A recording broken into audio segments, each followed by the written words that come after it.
we live in a modern world which is overstimulated. We can't handle non-distraction. We're always looking for the next piece of stimulation. We've been indoctrinated to think that we are the problem, which is madness. Tai Chi or Tai Chi Chuan. I've actually seen it being described online somewhere as meditation in motion. I might not agree with that. Tai Chi looks relaxing. Learning how to relax is the least relaxing thing. You put yourself under duress and the body wants to all close in and give up and the mind wants to cower, and then you just go the other way. Have you seen Tai Chi transform someone's life or health? I've seen phenomenal transformations. Is there like an ultimate goal to Tai Chi then? Or is it just a never-ending process? So we cultivate mind and body, but the goal is beyond mind and body.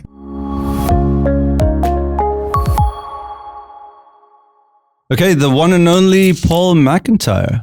You are the one and only because you're the only one that I know. But good afternoon, sir. How are you doing? I'm good. I'm a bit worried because we've had some hard hours of training, but neither of us have had lunch. So no food in the belly, but hopefully this conversation will provide some food for the soul.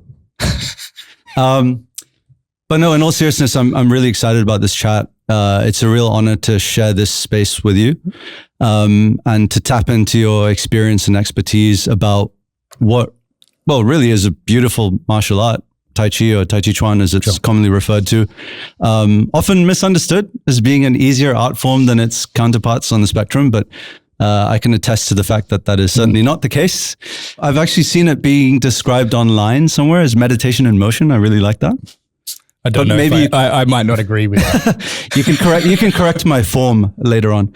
But before we start, just a bit of background about you, so those watching and listening can get acquainted with your past. So you're born and raised in Australia. You've traveled extensively through Asia.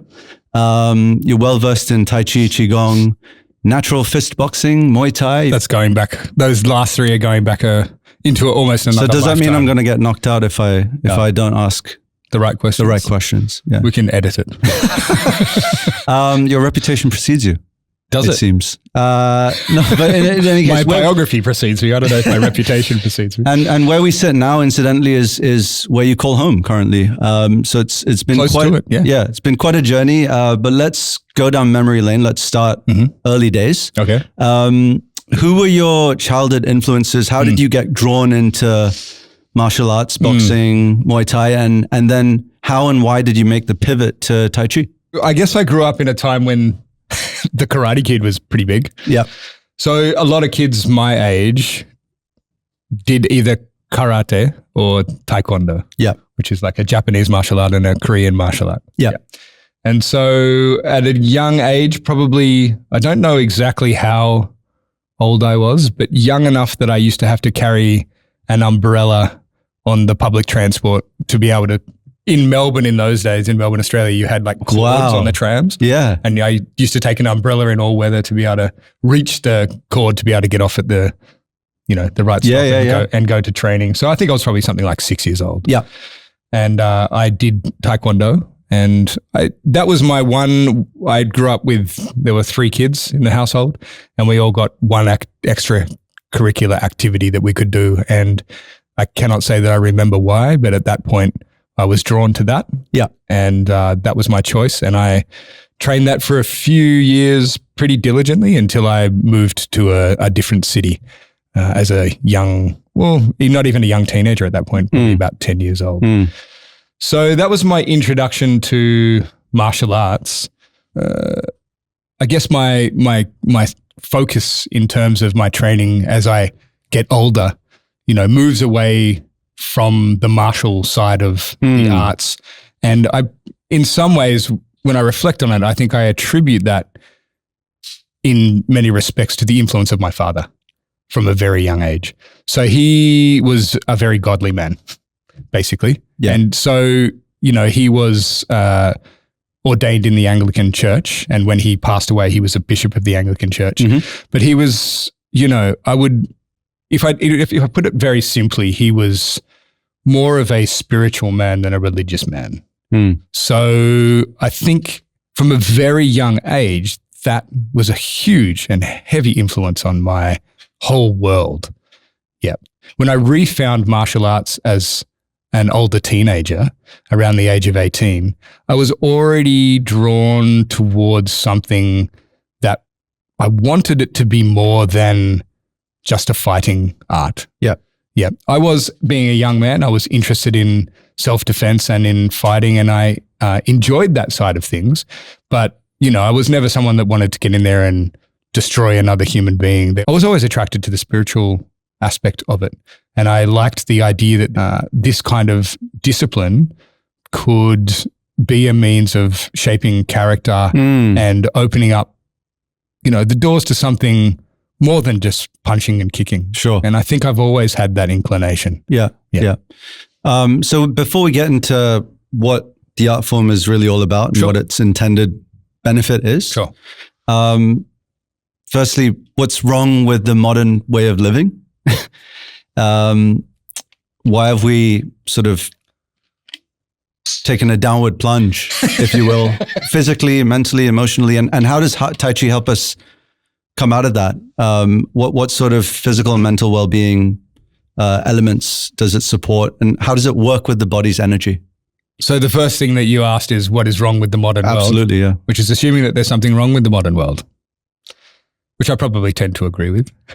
But I don't know. Also, at the same time, there's always the counter, isn't there? Like, is anything wrong? So that's part of the problem, is that we always think there's a problem, and we've been indoctrinated to think that we are the problem, which is madness. We as in the individuals? No, or as in humans. Humans in general, yeah. So what is the problem for human beings in the world today is, one, is that we think we are the problem. Two, is, of course, there are obvious things like, I do also body work as well as Tai Chi. So you start to observe people's postures. You start to observe the way people hold themselves. You can see the evolution of the modern human being is like shoulders up in staring into a screen, being absorbed into something outside of themselves. Yeah. Everything transforms us. So you can see that this way of spending time has a physical impact. It transforms the human body in a way that is not very healthy. You can see if I make that posture, it closes the space around my organs, around my heart. It creates tension up around my head. Like in Tai Chi, we say that one of the fundamental points is that you are suspended from above. Right. That speaks to a postural position. But as you would know from training with me, these things are never isolated to just the body. What does it mean to be suspended from above, uplifted from above, right?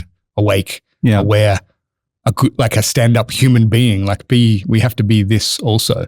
So when our body morphs because of the way that we're spending our time, it pulls us further into that problem, and it affects the quality of the mind. You can see it in the short attention span of human beings.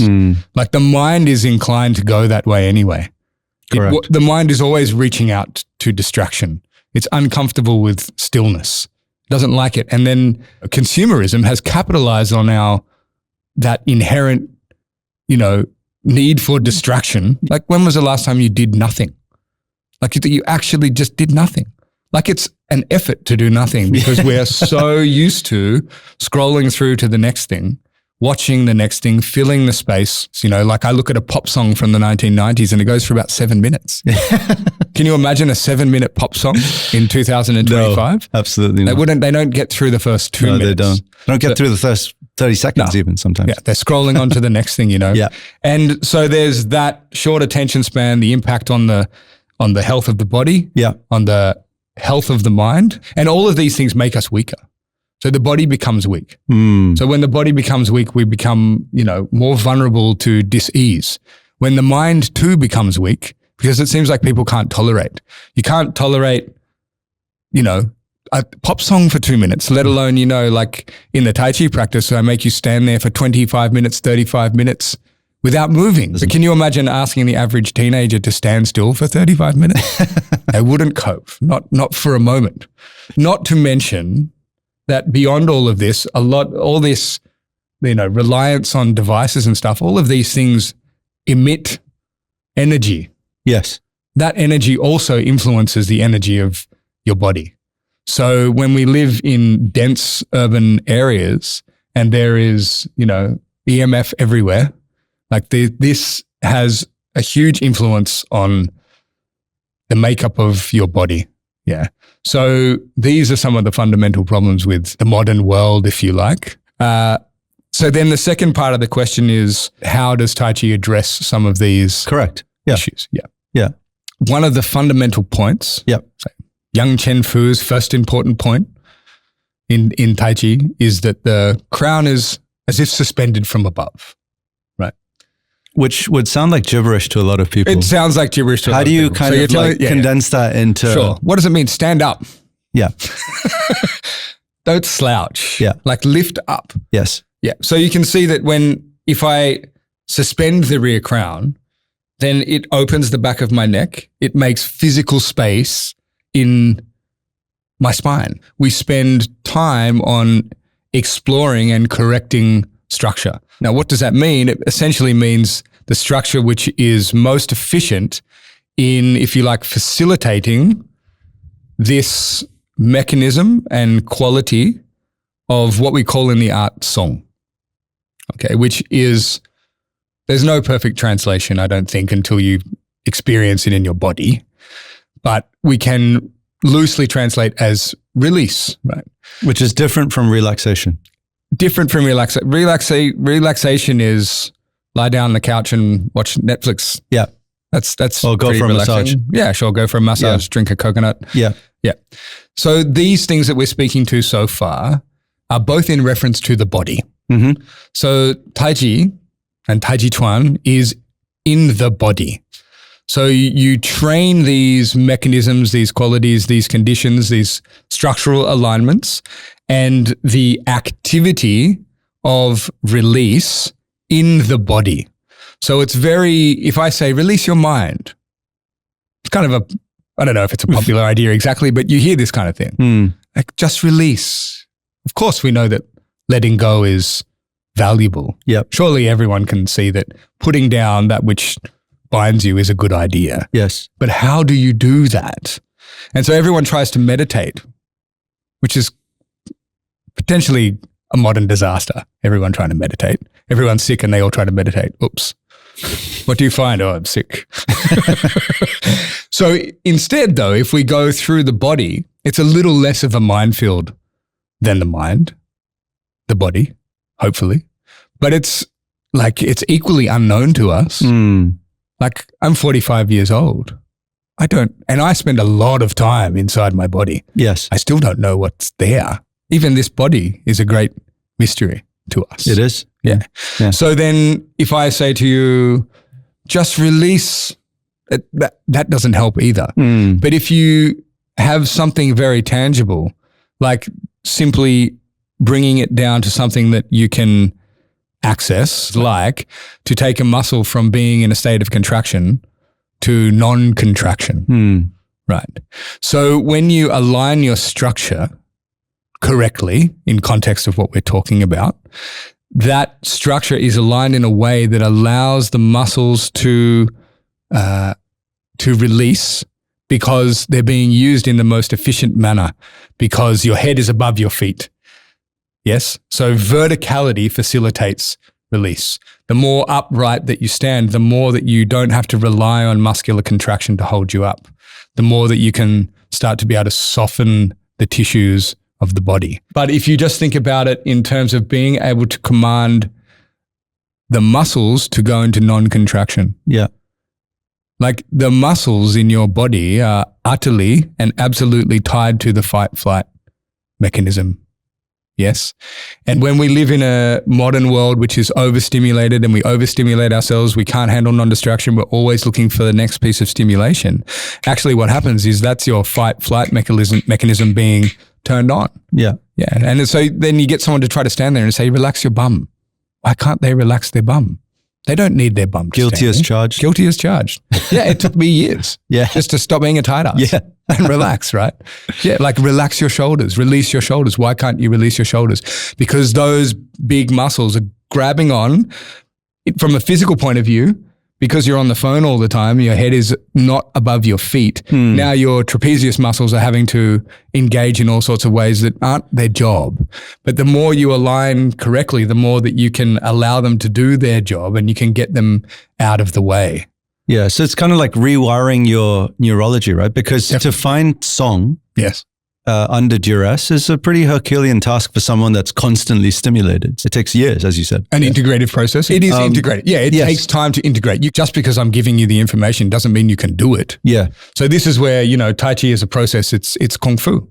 It's repetition over time towards developing a skill. Yeah, I just want to touch on that point you mentioned about, receiving the instructions doesn't necessarily mean that you can find song immediately. Mm-hmm. You talk a lot in training about not conceptualizing or not over-intellectualizing your instruction. Yep. Not trying to qualify or quantify. Sure. But is that somewhat of a prerequisite to understanding like how you find song through direct experience? Because you don't want to train the wrong thing, right? Yes. So the prerequisite you're suggesting... Is some element of like understanding it intellectually important? No. Or not at all? Basically, no. Right. Basically not. Maybe enough that you can understand the sentence I just said. That'll do. Yeah. And then do it in the body. Yeah. Yeah. I mean, Tai Chi is probably, out of all of the arts, it's the worst in terms of falling into this scholarliness. Like there's endless people that have the book information, but they can't do. And it's not that the information's not good, but if you don't, there's only so many hours in a day. And if you don't do it in the body, it doesn't transform you. You don't get the fruit. It's really important, actually. It's really important. Yeah. So when we look at some of the baseline, like overarching benefits of Tai Chi, for example, when I returned to Singapore after training with you for about, 8 days it was, but it was intensive because we trained 4 hours a day. The 8 days in Singapore. 8 days in Japan. Just now? Last year, yeah. And then I went back to Singapore. Once you're in a setting where you see the contrast, you feel the difference in the body, and like my field of awareness expanded. Right. My posture was always like without effort. Sure. Because of all the work we had done, right? Yes. But you think some of the baseline benefits would be like improved heart health, the mind being sharper, for example, improved like blood circulation, etc. Like, have you seen Tai Chi transform someone's life or health in a very surprising way? Do you have examples that you can share? So I don't know about what claims you could make in terms of health and heart health and all of these things, but I can answer that question from my observation of other people and my observation of myself. Please do, yeah. Sure. Like I've seen phenomenal transformations of people, like hard to believe. There's footage of myself from, whatever it is, 17 years ago or something like that. And I can see when I look at that, it's not like I was sickly or anything, but I look at the structure of my body, how I'm put together, and it's a different animal, right? I can think in my mind of one person who potentially is the most obvious transformation that I've seen, and they were sickly. Wow. Like really sick. Like emaciated. Like properly emaciated. Yeah. I don't know how tall they are. They're a little bit about my size, but like under 60 kgs, like couldn't put on any muscle mass. The quality of their muscle tissue really poor, incredibly bad digestion, dark under the eyes, unable to function almost because of the emaciation of their body. And I can remember this person, beginning the training, and in my mind, even though I believe that this stuff is transformational, I thought, no way, it's too far gone. Yeah. And then I kind of watched this person develop in their skill level in terms of, what they could do and the way they could move. And I was like, I remember thinking this kind of process going, oh, wow, if their body could transform, there's real skill under there. It's just that they're still so emaciated that it can't really manifest itself because you need chi. Correct. Right? Because Tai Chi is a chi art. Yeah. And then I didn't see this person for years. And then I saw a photograph of them and I was like I had to double take, like a remarkably robust human being. Yeah. And I've seen it on more than one occasion. Like I'm kind of, in my mind, I'm seeing someone in particular because it's almost like the most extreme, but I've seen it on multiple occasions. Yeah. It's very impressive in that way. Yeah. No, that's incredibly encouraging for newbies who are interested. Yeah. Who might be on the fence, interested in taking up this art form. And so my next question is related to that, in that I want to know how people who are new to Tai Chi can discern between a good school or a good teacher. Sure. and, for lack of a better word, a bad one. And maybe here you can talk a little bit about the system that you operate under, HME, which stands for Heaven, Man, Earth. Yeah. But before I speak to, maybe some of the things you can look out for in terms of finding the right system for you, is just reflecting on, so you asked me about the health and transformation that you've seen in people, and I spoke predominantly to robust health, to see the transformation from people from being sick to very, very well. Yeah. This kind of leads into the idea of what should you keep your eye out for? I mean, it's hard to separate yourself from, there is a process of natural aging and maturity and life. Hopefully, if you're going in any kind of positive direction, those things are improving as you go. Yeah, if you have any degree of self-reflection, then you should improve as you go. But it's not a foregone conclusion. But when I look at how the practice has influenced my own experience of life, and I think it's a pretty sure bet when I look across other people that have kind of been along that journey with me, is these fundamental things like how calm is the mind? How well do you deal with adversity? How moved are you when things go badly? Yeah. Do external circumstances rob you of your happiness? What is your general experience of life? Do you want more of life or less of life? Are you happy?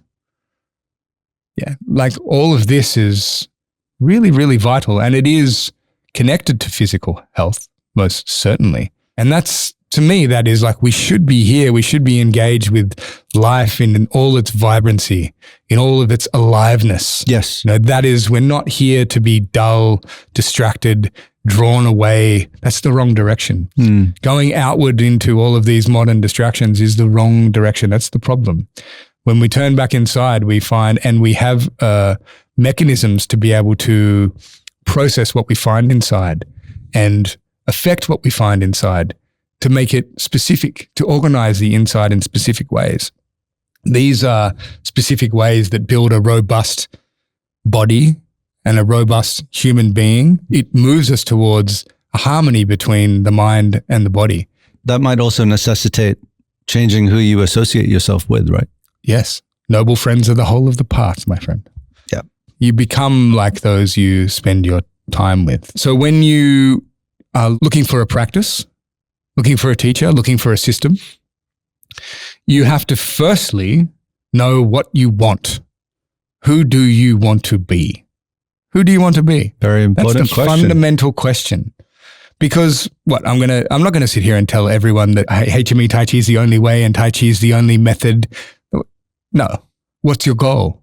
What is your goal? So if my goal is that, okay, we'll keep it in a Tai Chi context. If my goal is that I simply want to move more fluidly, then go and find a teacher and an art where they move fluidly. And if you see the teacher and the teacher embodies the skill of moving fluidly, and that is your main goal, then that's a good entryway. That's a good start point. And then you look beyond the teacher and you say, do the senior students in the room move fluidly? Yes, they do. My goal is I want to move fluidly. The teacher moves fluidly. The senior students are learning from the teacher how to move fluidly. If I spend time in this space, I too will move fluidly. Is it easy for the uninitiated to actually be able to observe that someone's moving fluidly? We all recognize, surely, to some degree, we recognize when someone is balanced and athletic or whatever it is, like, we see. Yeah. But if, say, your goal was to be the best fighter, so not even keeping it in context of Tai Chi, just that's my goal. I want to be the best fighter. Yeah. You better go and find the best fighter as your teacher. And you better go and see, can they fight? Yes, they can fight. Can their senior students fight? Yes, their senior students can fight. Cool. If I spend time here, I'm going to learn how to fight.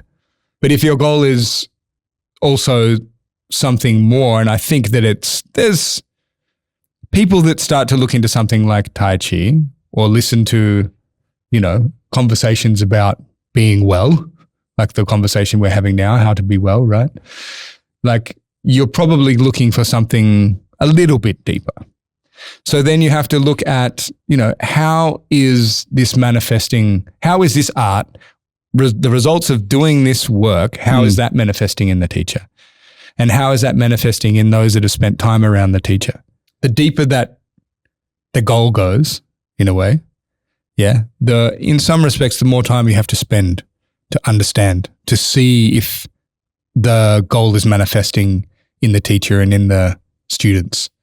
So refinement of character. If you want to be a better human being, but you go to the class and the teacher's an egomaniac and they're beating on people, or they're just trying to use the time to hurt people and make people suffer for the sake of it, is that is their refinement what you want? Probably not. I've been with my last teacher for, 17, 18 years. And if it stopped being interesting, or if I saw him deviating in a way that I thought was not the direction I want to go in, then I would go somewhere else.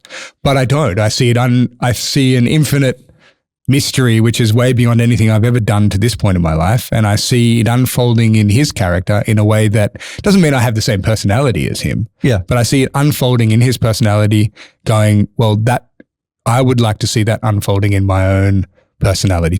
Yeah. Just staying on the topic of like what the goal of Tai Chi is. I'm just curious because I do sports and strength training as well.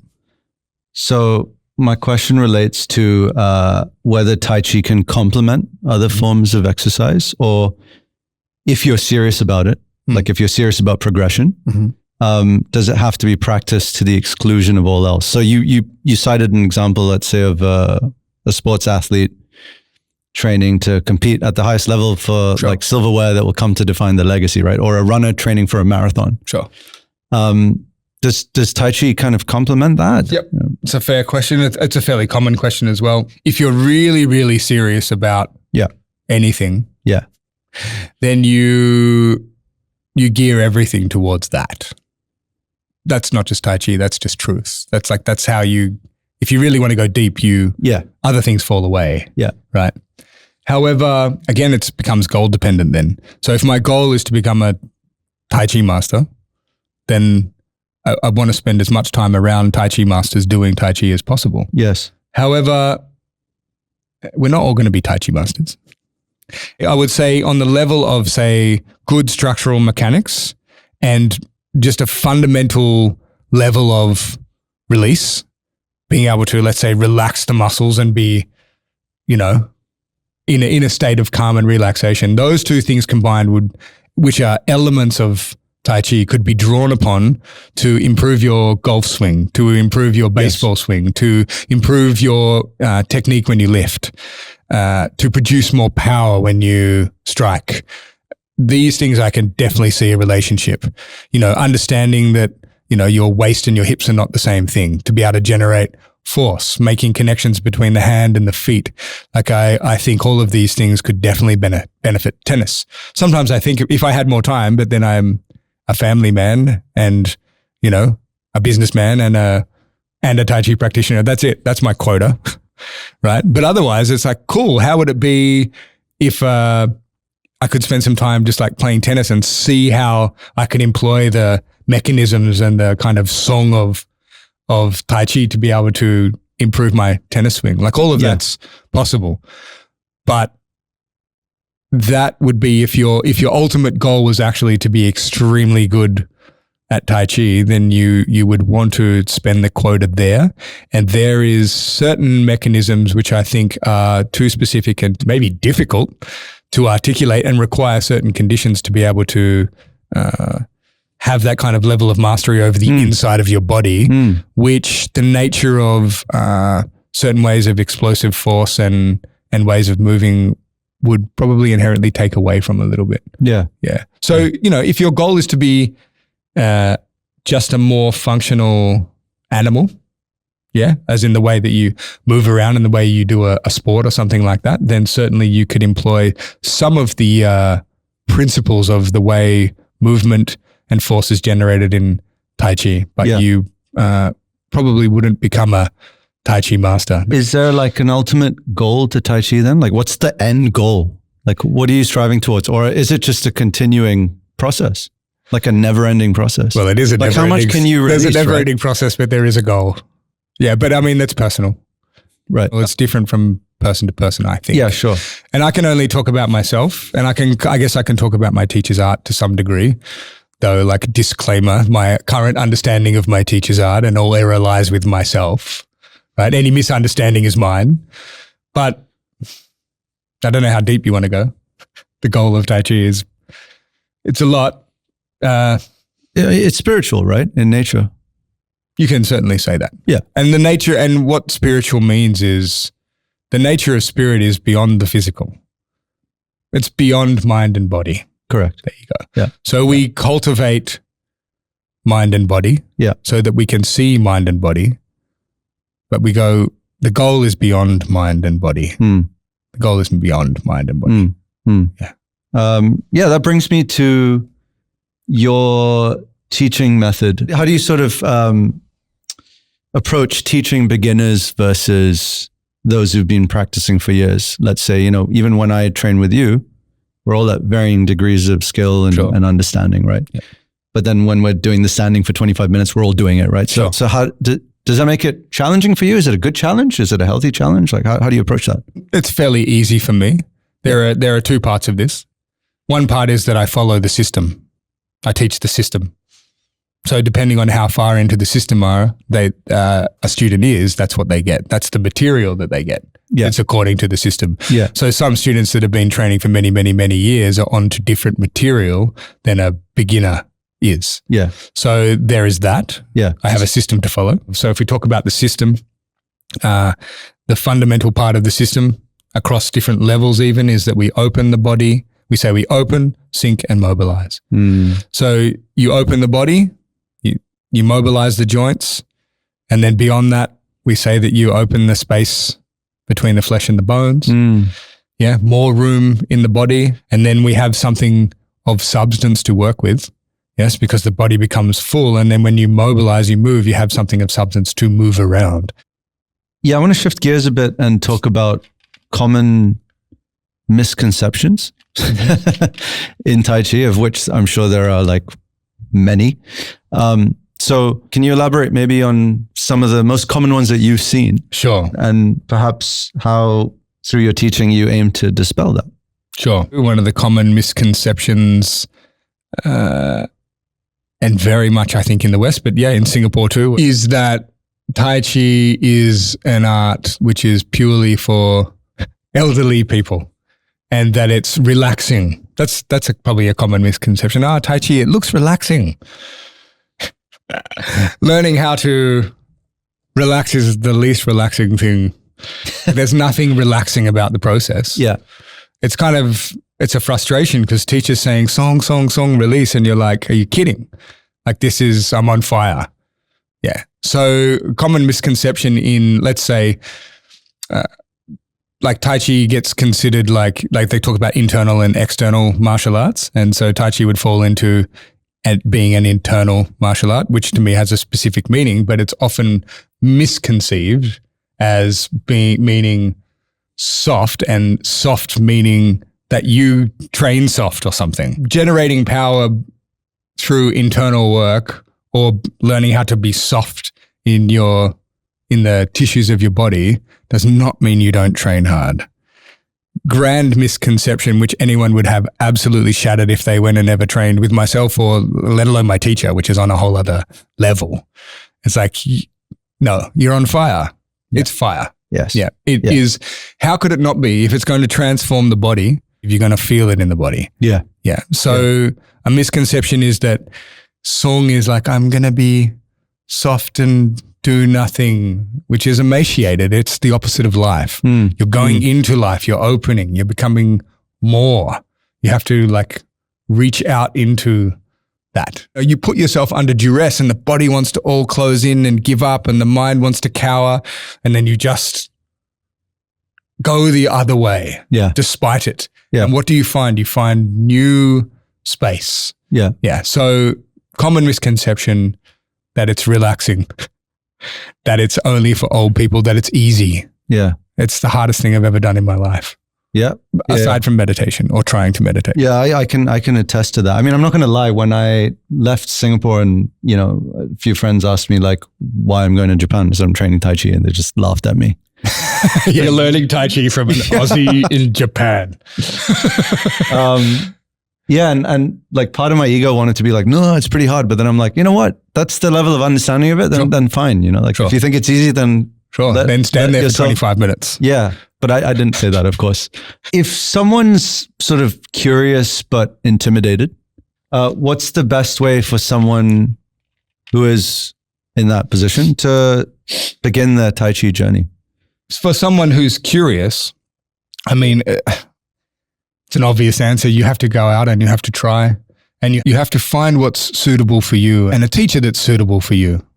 There are things that factor into that, you know, like I said, knowing what your goal is. Yep. Yeah. And then just the way that we happen to connect with a particular person who we're going to, like if you're learning from someone, you're opening yourself up to them. You are.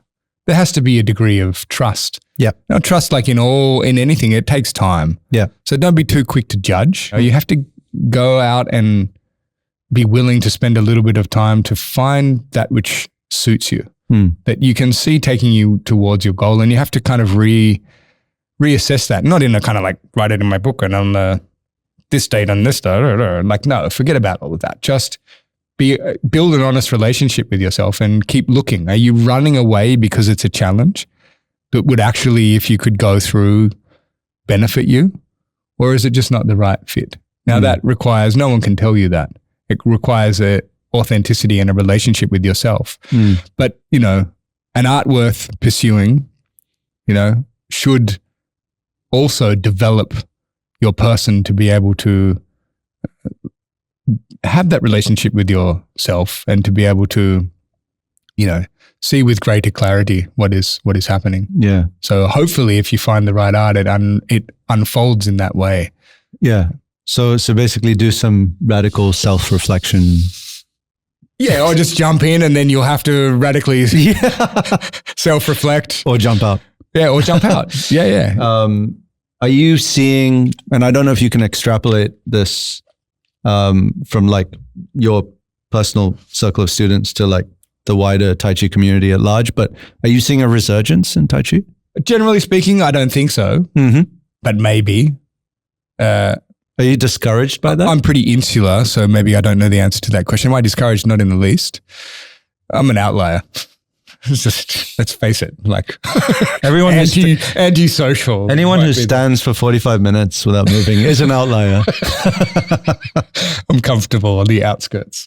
But here's what I would say to that. Yeah. From what I've seen an increase of maybe good and bad, but good information. Yeah.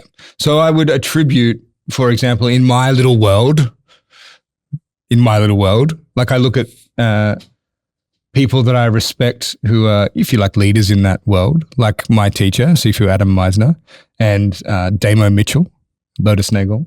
Like these guys between them have put out some very, very, very good information. The vocabulary, I see it influenced. I see focus and the kind of key goal or focus of people's practices influenced by these two people and their schools and their teachers and what they're propagating. And I think that both of them are propagating really important and authentic systems. Neither of those guys are in the business of, you know, putting out hate into the world or like discrediting other people. There's plenty of people that discredit them. Yep. Who get obsessed with discrediting them. Tai Chi has pretty deep cultural roots. How do you and your fellow instructors preserve the integrity of the tradition whilst making it accessible to modern day practitioners? I remember being in a meeting with Sifu Adam. He was talking about remaining authentic to the system. It was important to him that you don't deviate from the system, and that the value is in trying to follow it as authentically as possible. I mean, he often says, you know, when you don't know, tradition knows best. You don't know, it knows better than you. So when you're not sure, you try to follow the instructions. Now, this art comes, I mean, you can go onto the Heaven Man Earth website and you can see the kind of intricacies of how the lineage connects up, but it's essentially young style or young family Tai Chi through 3 main lines.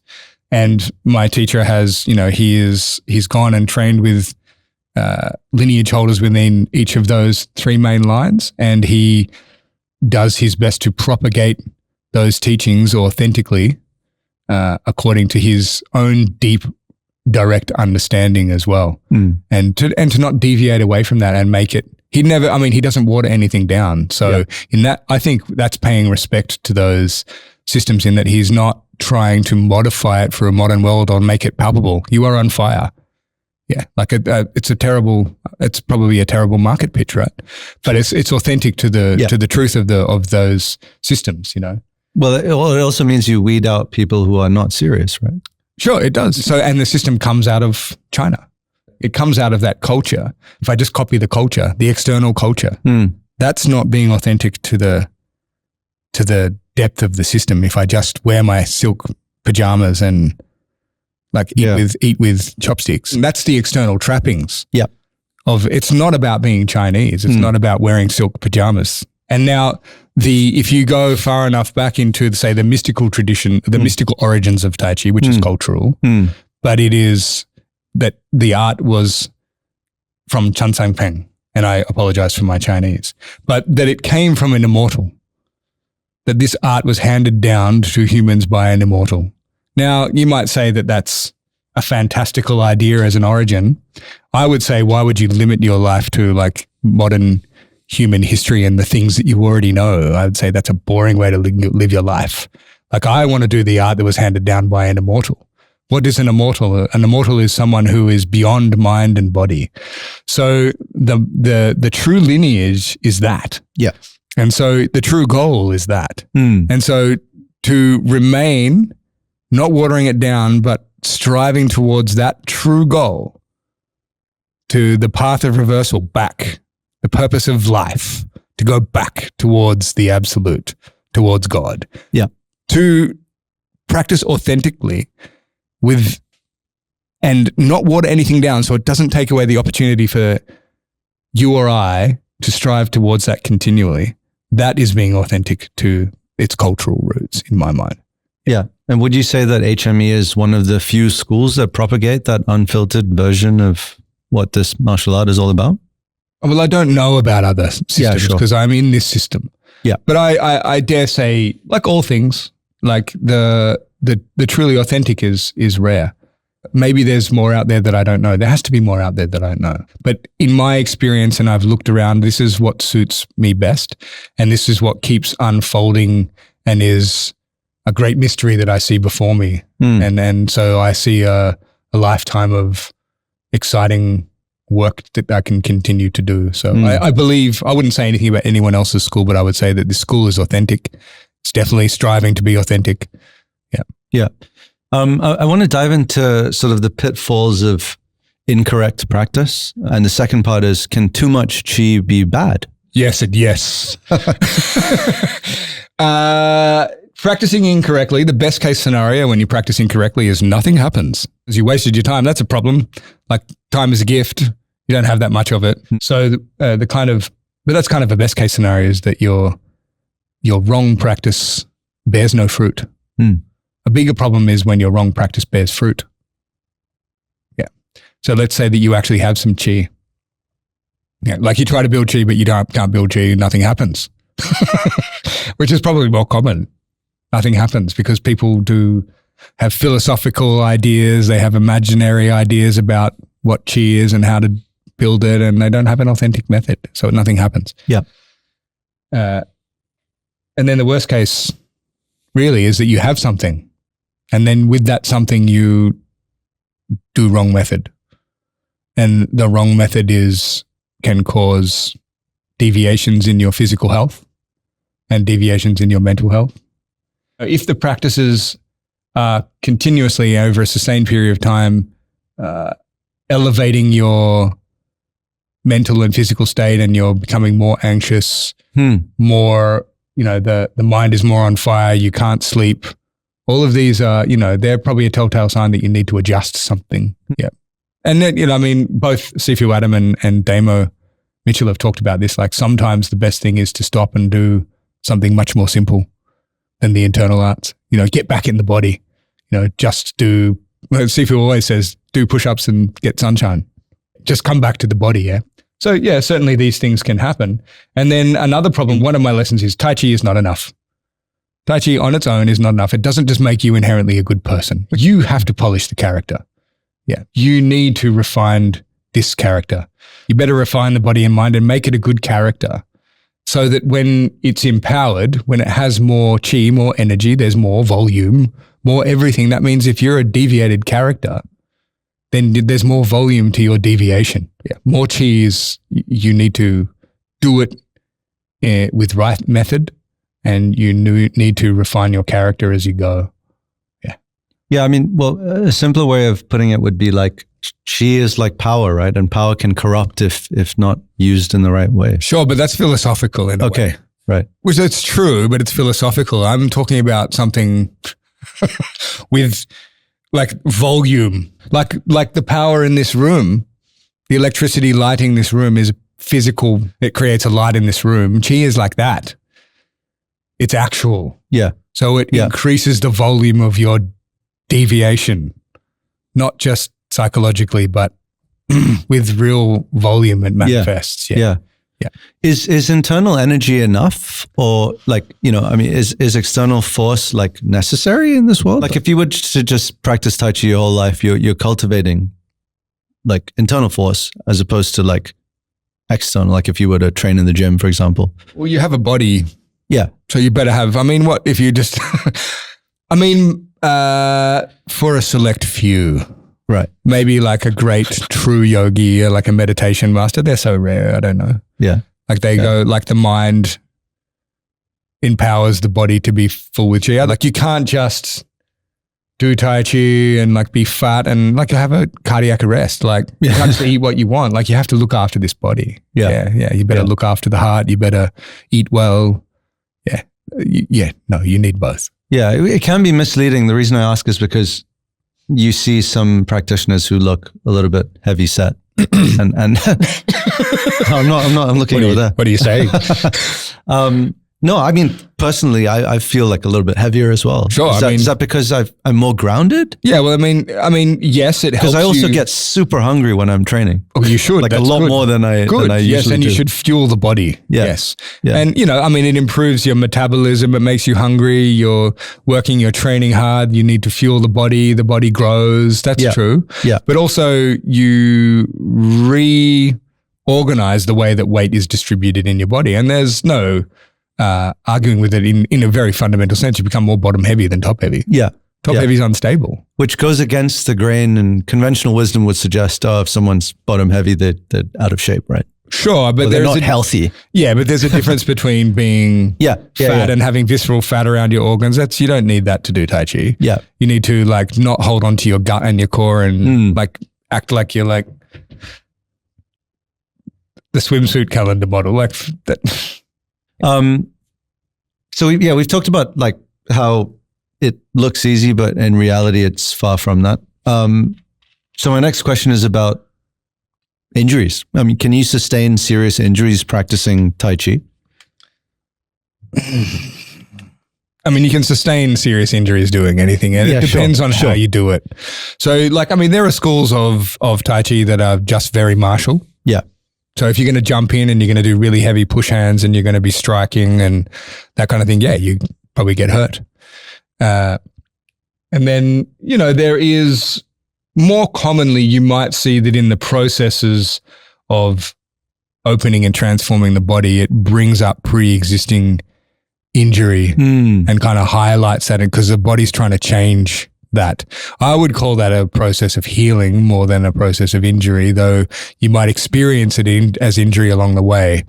I've had personal injuries myself. I've seen my teacher have injuries that would end most people. Wow.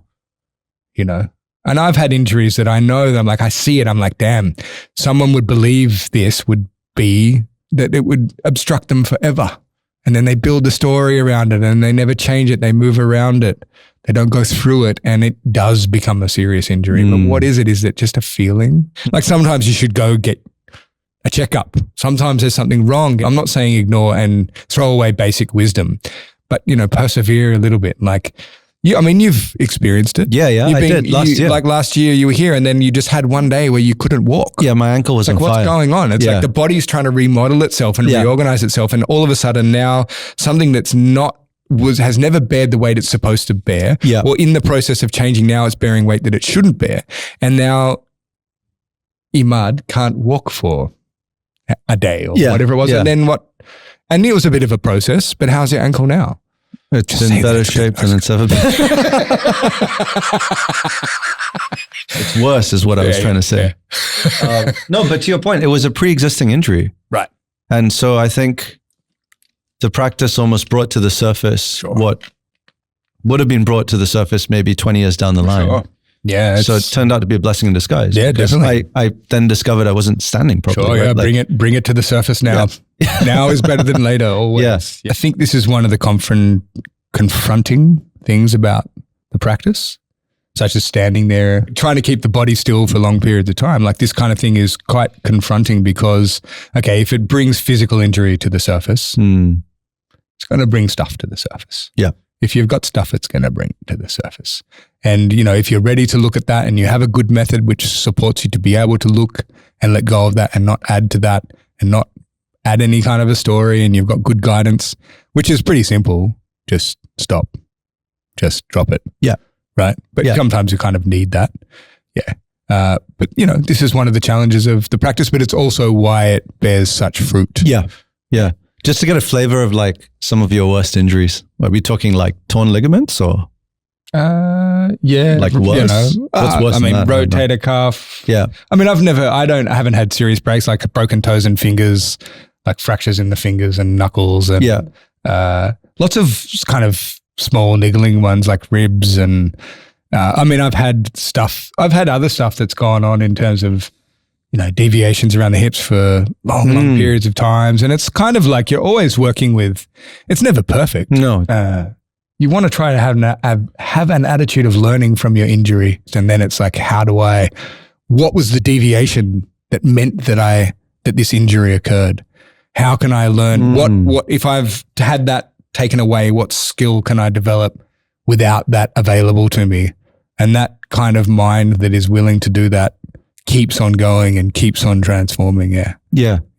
That segues pretty nicely into the next question, which is, do you ever feel like burnt out? And like, how do you, as a teacher, how do you replenish your own stocks of energy? Do you do some live-in practice with your teacher, private tuition? Like, how do you double down on skills? I try to see my teacher, and I'm lucky enough to be able to spend live-in time with him, and I try to make some of that time outside of events so that that I can really spend that time with him. It's easy to deviate.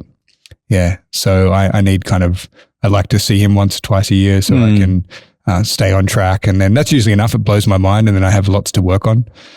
And that's very replenishing for me. And when I'm not teaching or being a dad, to like be alone in a park practicing or, at home practicing. Sometimes my preference is to have my own practice time, my teaching time separated. But sometimes reality, being a family man, is that my teaching time becomes my practice time. Yeah. And that's not ideal. A few weeks of just to myself training, or even better, a few weeks with my teacher training is very enriching. Yeah. It gives me a lot of storehouse to be able to keep going. You also learn to accept when life throws other things in the way and you don't add a story to that. Would you say that there's been like a difference, like a day and night difference in how like Tai Chi has transformed the way that you, for example, handle life's challenges, run a family, for instance? Yeah. It should transform your way of being. Yeah.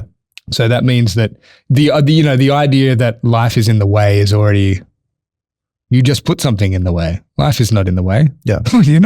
Life is more important than Tai Chi, isn't it? So then we have this attitude like life is in the way. Like my family's in the way, what? Like it's a joke. Yeah. Now there might be, I'm not denying that there is a logistic challenge with having to, earn money, raise family and be able to practice, but it is what it is. And if I can, really everything is grist for the mill, one of my very early teachers used to say. I like that as term. Sifu Adam says, that is the ground of your experience. Yeah.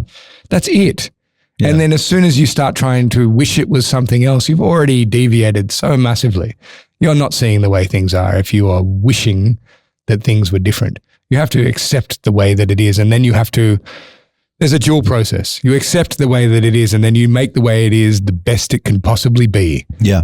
Yeah. Yeah. And you certainly don't tell yourself a story that your loved ones or something are in the way of you. That's ridiculous.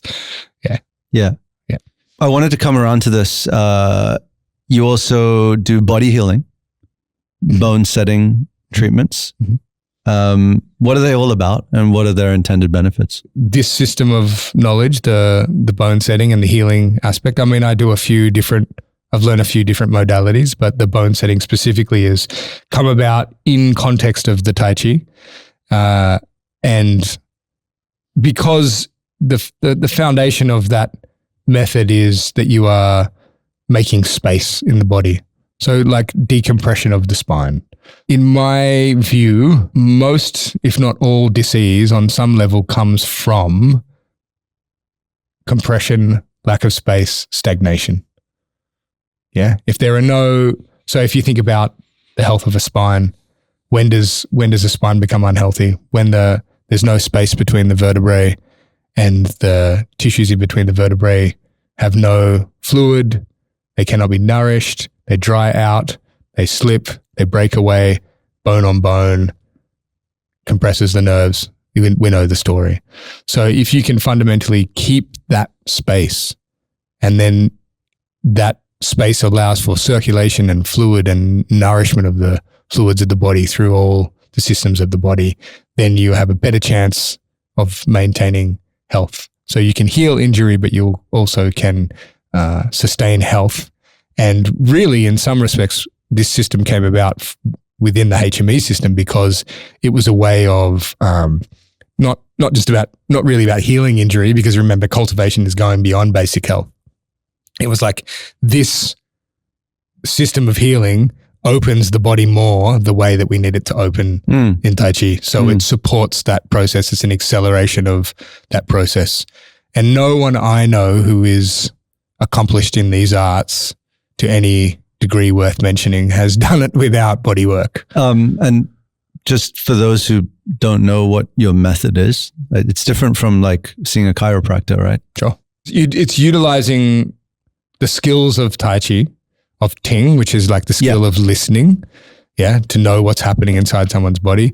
And that also uses one of the methods by which we generate power so that we can wave power through the body to essentially decompress the joints of the body. Yeah. So there's no like downward force and stuff like that. It's making space. So can an argument be made for just getting bone setting treatments but not doing the actual training?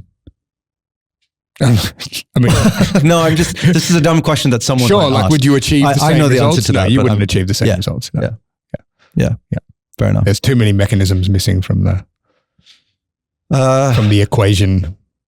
Okay. We're out of time. This is your chance for a shameless plug-in. Where can people find information about HME and your services if they're interested? So, I mean, the basic one is go to heavenmanearth.com and that will give you information on all the branch schools, on my teacher's online curriculum, Discover Tai Chi. And there's links from that central space to everything that's on offer. For me specifically, you can go through the heavenmanearthtokyo.com website. Okay. You seemed a bit unsure. Yeah. Don't ask me what my Instagram handle is. Go to the website, but I've even got direct contact details on there. People can find me through a couple of messaging apps.